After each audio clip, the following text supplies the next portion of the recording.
నమస్తే అండి. నేను మీ రూప. ఎలా ఉన్నారు అందరూ? నేనైతే బాగానే ఉన్నానండి. మీరందరూ కూడా బాగుండాలని మనస్ఫూర్తిగా కోరుకుంటున్నాను. ఈ వీడియో అయితే ఇంకా అమ్మ వాళ్ళ ఇంటి దగ్గర ఇదే లాస్ట్ వీడియో. అంటే ఈరోజైతే ఇంకా మా ఊరైతే బయలుదేరుతున్నాము. సో ఇంకా వెళ్ళే ముందేమో గుడికి వెళ్దామని అయితే ఇంకా మేమందరం కూడా వచ్చాము. మహాలక్ష్మి అచ్చిత కూడా 21 రోజులు అడుగు పెట్టడానికి అయితే ఇంటికి వచ్చారు. ఇంకా వాళ్ళు కూడా ఎలాగో ఉన్నారు కదని చెప్పి ఇంకా అందరం కూడా గుడికైతే బయలుదేరాము. ఊర్లో పైడితల్లమ్మ తల్లి గుడి ఉంది కదా, అక్కడికనమాట. పెళ్ళంతా కూడా మంచిగా జరిగితే ఇలా గుడికి వస్తానని అయితే మొక్కుకున్నాను. అది కాకుండా మేము ఎప్పుడు కూడా ఊరు వెళ్ళే ముందు కూడా ఒకసారి అమ్మవారిని దర్శించుకున్నాకే నేనైతే ఇక్కడి నుంచి బయలుదేరుతాను. ఎలాగో రెండు కలిసి వచ్చి వాళ్ళు కూడా ఉన్నారు కాబట్టి ఇంకా ఒకేసారి అయితే అందరం వచ్చేసాము. మామూలుగా అయితే ఈ అమ్మవారి దగ్గరికి మంగళవారం వస్తారండి. కాకపోతే ఏంటంటే మేము వెళ్ళే ముందు అయితే వచ్చాము. ఇంకా మంగళవారం అయితే అప్పుడు అమ్మమ్మ వాళ్ళ ఇంటి దగ్గర ఉండిపోవడం వల్ల మిస్ అయిపోయాము. మా వారు కూడా రాలేదు.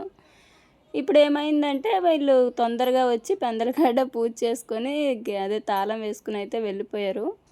వాళ్ళ ఇల్లు కూడా ఎక్కడుందో మాకైతే తెలియదు. ఇంకా ఇక్కడ వేప చెట్టు ఉండిద్ది కదా, ఫస్ట్ అయితే ఇక్కడే పూజలు చేసేవారు. తర్వాత గుడి కట్టిన తర్వాత లోపలైతే పూజ చేస్తున్నారు. ఇంకా మేమేమో ఇంక ఈరోజు అయితే మొత్తం బయటే చేస్తాను పూజ అంతా కూడా. అదే మంగళవారం అయితే మాత్రము తాళం తీసే ఉండేది. ఇంకా ఈరోజు అయితే ఇంకా లేనట్టు. కానీ అలా అని మేము ఇంకా వెళ్ళామంటే ఇంకా కుదరదు కదా, మొక్కు తీర్చకుండా వెళ్తే నా మనసు ఊరుకోదు, అసలు ఏదోలా అనిపించిద్ది.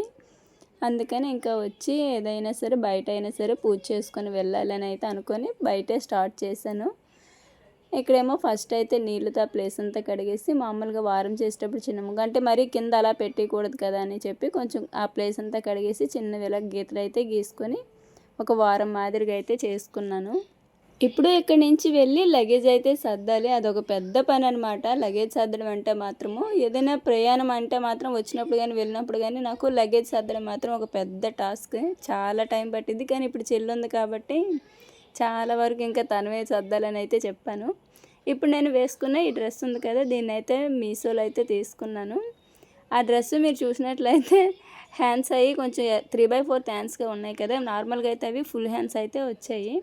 మనకి ఫుల్ హ్యాండ్స్ ఎలాగో సెట్ కాదు కాబట్టి ఇంకా అప్పటికప్పుడు అయితే దాన్ని కట్ చేసి మళ్ళీ ఆ లేస్ ఉంది కదా హ్యాండ్ దగ్గర, ఆ లేస్ని తీసి సేమ్ ఎలా అయితే మనకి డ్రెస్తో వచ్చిద్దో అలానే 3/4 హ్యాండ్స్గా అయితే కన్వర్ట్ చేసి మళ్ళీ లేస్ని అలానే వేసేసాను. ఇంకా ప్యాంట్ కానీ ఇంకా అంతా కూడా ఇంకేం లేదు, నార్మల్గా చిన్నది అలా కుట్లు లాగేసాను. నాకు మాత్రము కుర్తా సెట్ అయితే బాగా నచ్చింది. ఇది మామూలుగా అయితే చెల్లి ఆర్డర్ పెట్టుకున్నది, కానీ ఇంకా నాకు నచ్చి నేనైతే తీసుకొని తను అయితే ఇంకోసారి నువ్వు మళ్ళీ ఆర్డర్ పెట్టుకొని అయితే చెప్పాను. ఇంకా నాకు తగ్గట్టుగా నేనైతే మంచిగా సైజ్ చేసుకున్నా. డ్రెస్సు ఫస్ట్ వేసిన దానికంటే సైజ్ వేసాక చాలా లుక్ వచ్చింది. సైజ్ చేయకముందు ఈ డ్రెస్ వేసానంటే నాలో ఇంకొకరు దూరిపోతారేమో, అంత లూజ్గా ఉంది. కానీ సైజ్ చేసిన తర్వాత ఎంత లుక్ వచ్చిందో. ఏదేమైనా సరే టైలరింగ్ చేతిలో ఉన్నప్పుడు ఏ డ్రెస్ అయినా సరే మనకు నచ్చినట్టు కుట్టుకోవాల్సిందే. ఇక్కడైతే నేను ఒక దీపం చెల్లొక దీపం అయితే వెలిగించాము. అంటే ఇద్దరం కూడా మొక్కు తీర్చుకుంటున్నాం కాబట్టి ఇద్దరమే నైవేద్యం పెట్టి ఇద్దరం కూడా దీపాలు అయితే వెలిగించి అలానే చిన్న విఘ్నేశ్వరిని కూడా చేసి అయితే పెట్టి పూజ చేసుకున్నాము. కాకపోతే చుట్టూ కూడా గాలి మామూలుగా లేదనమాట. అందుకే గాలికి దీపం కొండెక్కిపోతుంది అని చెప్పి కాసేపటికైతే దీపాన్ని తీసుకెళ్ళి చెట్టు మొదట్లో ఒక రాయిలా ఉంటుంది, దాని మీద అయితే పెట్టేసాము. మేమేమో అక్కడ చక్కగా పూజ చేసుకుంటే వీళ్ళేమో ఫొటోస్ వీడియోస్ తీసుకుంటున్నారు. మా సాత్వి ఫోటో వీడియో అంటే ముందుండిద్ది. ఇక్కడ పిల్లలకైతే నార్మల్ డ్రెస్సెస్ వేసేసాను. కొంచెం బాగా సమ్మర్ కదా, ఎండగా ఉంది కాబట్టి ఇరిటేటింగ్గా ఉంటుందని చెప్పి ఇంకా నార్మల్గా ఇలా ఒక మంచి టీ షర్ట్లు అవి కంఫర్ట్గా ఉండేటట్టు అయితే వేసేసా. గుడి చుట్టూ మా సాత్వి ఏమో తెగ తిరిగేస్తుంది. నేనేమో ఇంక ఇక్కడ కొబ్బరికాయ అయితే ఫస్ట్ అమ్మవారి దగ్గర మొక్కుకున్న తర్వాత ఈ వేప చెట్టు దగ్గరికి వచ్చి కూడా దండం పెట్టుకొని కొబ్బరికాయనైతే కొట్టేసాము. లాస్ట్ వీడియోలో ఒక కామెంట్ వచ్చింది, అదేంటంటే మీకు సిస్టర్ ఉన్నారా అంటే మీకంటే పెద్దవాళ్ళు అని అడిగారు కదండి. నాకైతే సిస్టర్ ఏం లేరు, నేను చెల్లి మా అమ్మకి అంతే. ఆమె మా పెద్దమ్మ కూతురు. అంటే అక్కడే ఉన్నాం కదా, సో పండగ కూడా అక్కడే జరిగింది కాబట్టి అక్కయ్య వాళ్ళందరితో కూడా కలిసి వెళ్ళాము. వాళ్ళంతా పెద్దమ్మ పిల్లలు. పెద్దమ్మకి ఒక ఇద్దరు అమ్మాయిలు ఒక అబ్బాయి అనమాట. మేమేమో మా అమ్మకి నేను చెల్లి అంతేనండి. నేను కొబ్బరికాయ కొట్టానంటే మాత్రం ఇంకా చుట్టూ ఉన్న వాళ్ళు కౌంట్ చేస్తూ ఉంటారు ఎన్నిసార్లు కొడుతున్నానా అని. నాకు కొబ్బరికాయ ఏమో అంత తొందరగా అసలు పగలదనమాట. అసలుకే మనకి బలం ఎక్కువగా ఉండిద్ది కదా, ఇంకా అందుకే అన్నిసార్లు కొట్టాల్సి వచ్చిద్ది. అలానే కొబ్బరికాయ కొట్టేసిన తర్వాత నమస్కరించుకుని ఇంకా అందరం కూడా ఒక్కొక్కరం అయితే కొబ్బరికాయ అయితే కొట్టేసాము. కొబ్బరికాయ కొట్టిన తర్వాత అమ్మవారికి అయితే హారతి ఇచ్చేసి ఇంకా వీళ్ళేమో గుడి చుట్టూ ఇప్పుడు ప్రదక్షిణలు, నేనేమో పతియే ప్రత్యక్ష దైవం అని చెప్పి మొక్కుతానేమో ఇంకా మా వాళ్ళందరూ నవ్వుతున్నారు. పూజ అంతా అయిపోయిన తర్వాత ఇంకా మేమైతే అందరం కూడా కాసేపు గుడి దగ్గర అయితే అలా కూర్చున్నాము. కూర్చొని కొన్ని ఫొటోస్ వీడియోస్ తీసుకొని కాసేపటికి మళ్ళీ పక్కన ఆంజనేయ స్వామి గుడి ఉంది కదా, అక్కడికైతే వెళ్తాము. అంటే ఇక్కడికి వచ్చిన తర్వాత అక్కడ కూడా వెళ్తాము, రెండు కూడా ఒకేసారి దర్శనం చేసుకొని. సో ఇదన్నమాట అండి. ఎంతో చక్కగా పూజ అయితే అయిపోయింది, ప్రశాంతంగా ఉంది ఆ రోజు. నాకు మాత్రము ఇలా దూరంగా మా ఊరు వెళ్ళానంటే మాత్రం వెళ్ళే ముందు ఖచ్చితంగా గుడికి వచ్చి అమ్మవారిని దర్శించుకొని వెళ్ళాల్సిందే. లేదంటే నా మనసులో ఏదో ఒక గిలి మాదిరి ఉండిపోయిద్ది అనమాట, ఒక టెన్షన్ లాంటిది. ఇలా గుడికి వచ్చి వెళ్ళానంటే ప్రశాంతంగా అదే జర్నీ కూడా ప్రశాంతంగా చేయగలను, అదొక సెంటిమెంట్ అన్నట్టు. సో ఇదన్నమాట అండి. చక్కగా పూజ అయిపోయింది. దీపారాధన అంటే దీపాలు అవి కింద నదుగు అలా అయితే పెట్టేసాము, గాలికి కొండెక్కిపోతున్నాయని. ఇక్కడ వేప చెట్టుని అలానే రావి చెట్టు వీటిని ఎక్కువగా పూజిస్తారు. లాస్ట్లో నేను చెల్లి అయితే కొన్ని ఫొటోస్ అలానే వీడియోస్ అయితే తీసుకున్నాము. నేనంత యాక్టివ్గా అయితే ఏమి ఉండలేను, కానీ మహాలక్ష్మి అయితే మాత్రం ఫుల్ యాక్టివ్గా ఉండిద్ది. నేను ఇప్పుడిప్పుడే యూట్యూబ్ స్టార్ట్ చేసిన నుంచే కొంచెం యాక్టివ్గా ఉండడం, బయట వాతావరణానికి కొంచెం అలవాటు పడడం.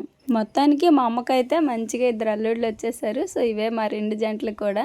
మహాలక్ష్మి బాధ్యత అయితే తీరిపోయింది అనుకుంటాము, కానీ ఇప్పుడే అసలైన బాధ్యత మొదలవుతుంది. తినేసారు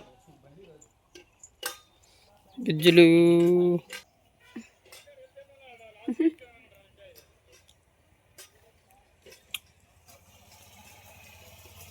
తర్వాత ఏమో ఆంజనేయ స్వామి గుడికి అయితే వచ్చాము. అచ్యుత్ రావడం అయితే ఇదే మొదటిసారి. ఇంకా మా వారైతే నేను అప్పుడే మా పెళ్ళైన కాడి నుంచి అప్పుడప్పుడు వస్తూనే ఉన్నాము. ఇక్కడ కూడా దీపారాధన చేసి మంచిగా పూజ చేసుకొని కొబ్బరికాయలు కొట్టి నైవేద్యం అది పెట్టుకున్నాము.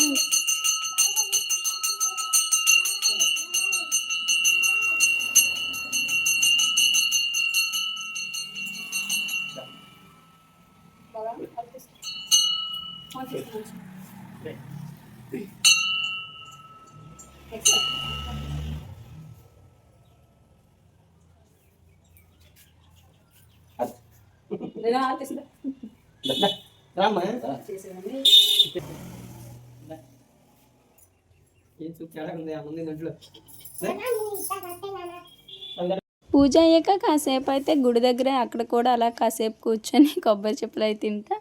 తర్వాత వచ్చే ముందు మళ్ళీ అయితే ఫొటోస్ వీడియోస్ తీసుకున్నాము. మళ్ళీ ఇలా ఎప్పుడు వస్తామేమో, సో గుర్తుండిపోయేలా అయితే పూజ అది చేసుకొని ఫొటోస్ వీడియోస్ తీసుకొని ఇంటికైతే వచ్చేసాము. ఇంటికి వచ్చి నుంచి ఇంక లగేజ్ సర్దడమే సరిపోయింది. మహాలక్ష్మి ఆల్మోస్ట్ చాలా వరకు సర్దిది, నేనేమో బట్టలన్నీ కూడా తీసుకొచ్చి ఆడ పెట్టేసేదాన్ని, తను బాగా సర్దిద్ది. లగేజ్ సర్దాక ఇంతలో మా వినోద్ ఆటో కూడా వస్తాను, లగేజ్ అంతా కూడా ఆటోలో వేసేసాము. వేసి ఇంకా మా అమ్మకైతే కొన్ని మాటలు అయితే చెప్పేసి ఇంకా అక్కడి నుంచి అయితే బయలుదేరాము. మళ్ళీ మే నెలలో వస్తాంలే అత్తయ్య, బాధపడకండి అని అయితే మా వారు చెప్తున్నారు.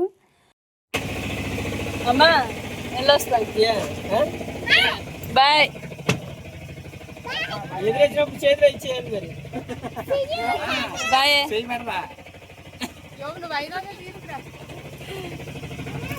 జాగ్రత్త.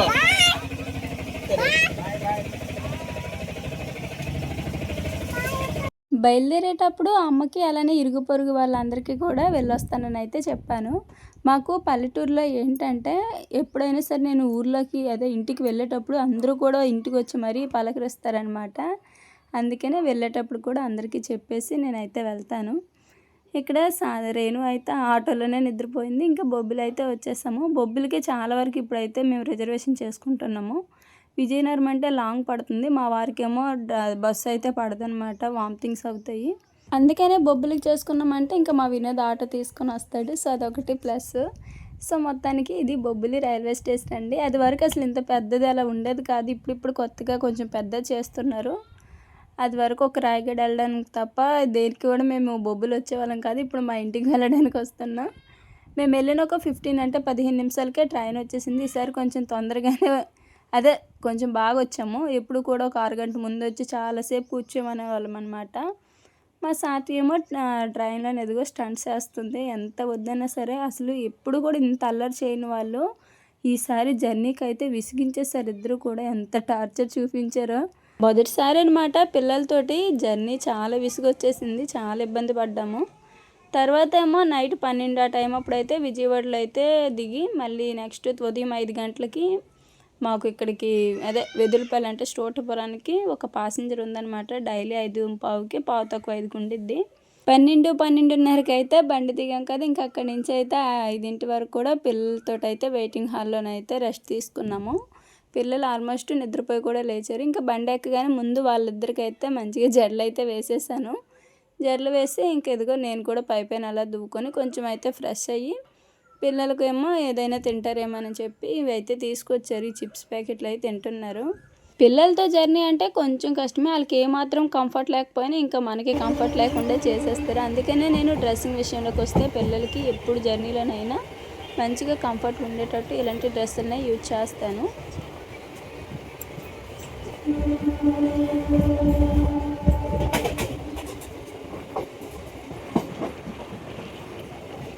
కరెక్ట్గా ఇక్కడికి వచ్చేసరికి టైం అయితే 7 అవుతుంది.